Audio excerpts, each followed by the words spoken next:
Idri here. I want to talk a little bit about hitting plateaus in your training. Okay, this could be weight, strength training, mobility training, power training, speed training, any of the above. The kind of general principles still kind of fall in line with that. So generally when you start a new program, the first 8-12 weeks you really see a lot of progress, and even within the first 3 to 6 months generally you should see steady progress without having to make a lot of changes other than maybe progressing the weight you're using, progressing reps, kind of general progressive overload type of principles with that. But staying with the kind of general same program is usually the best idea as long as you're making progress on it. But at some point inevitably we're all going to hit some kind of a plateau. And so when we hit those plateaus, there's some tips, tricks we can use to kind of try to bust through them. So today I want to kind of talk a little bit about that.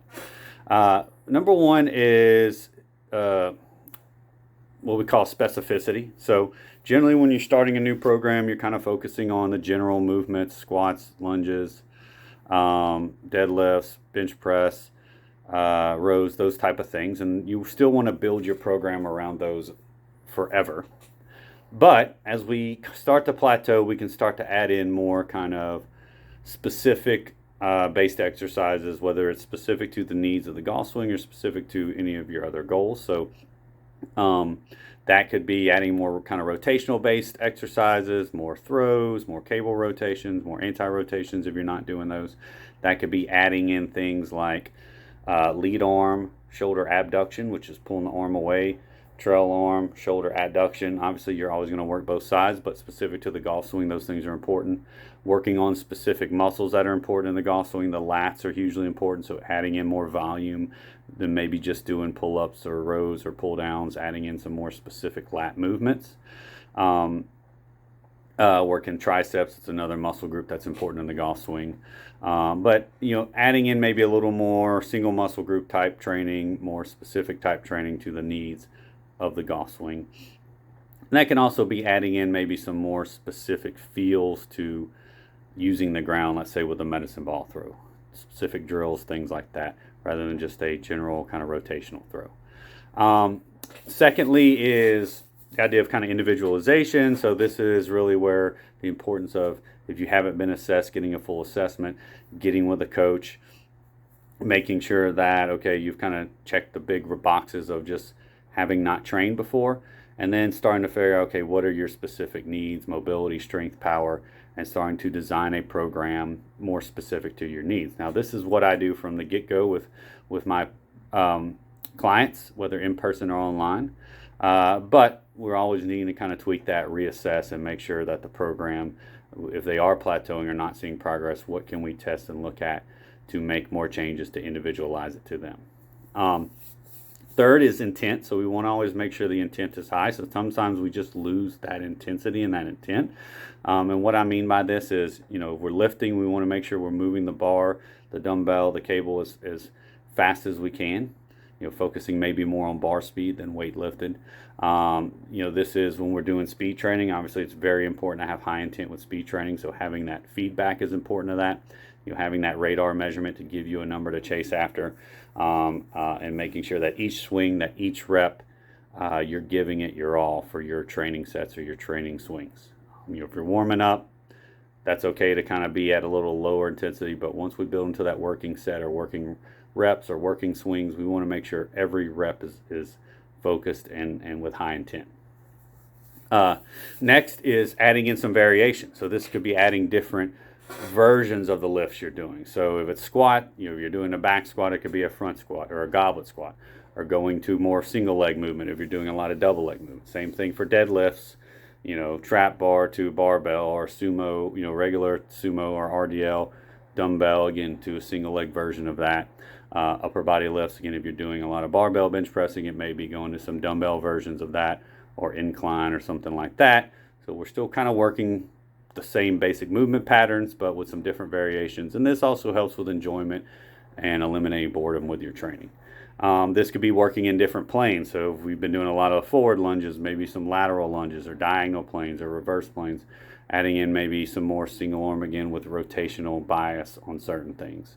We want to always be training in all the planes of motion. So rotationally, side to side, and forward, backward. And so, sometimes we kind of get stuck in that plane, those basic movement planes of squats and deadlifts, presses, pulls. We want to be working more, in the lateral planes, into the rotational planes as well.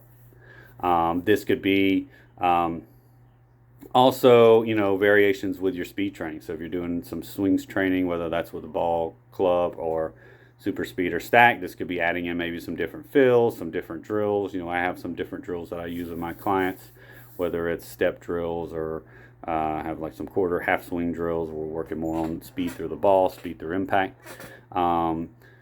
Different footwork drills, different fills for maybe a faster backswing, whatever that may be, with the goal of trying to see that number go up. So this is kind of, we're plateauing, we're not seeing that number move.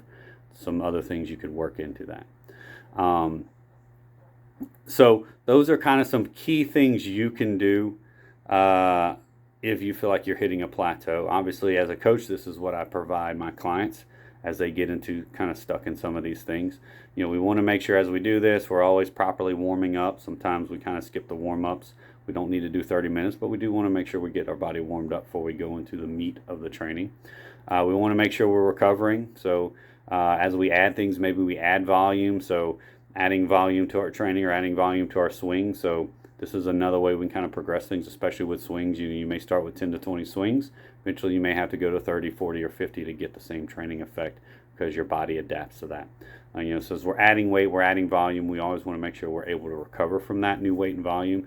So we want to progress it slowly, and we want to make sure we don't go backwards, we're not getting too sore, or we're able to recover for the next workout or training session. Obviously sleep is important in all this, nutrition is important in all this, but I won't dive too much into that for this video. And we want to keep this idea of minimal effective dose. So as we add more, we don't want to just add more to add more. We don't want to make changes to make changes. If we're going to do that, we want to make sure they're purposeful, that every exercise we put in, every change we put in has a goal or has a reason behind it. The idea of minimal effective dose is doing just enough to get the desired outcome. So if we're adding volume, we want to add a little bit of volume. And once we see that change that we want, then there's no need to continue to add more volume until we hit another plateau. So we don't want to keep adding in things or making changes just to do it.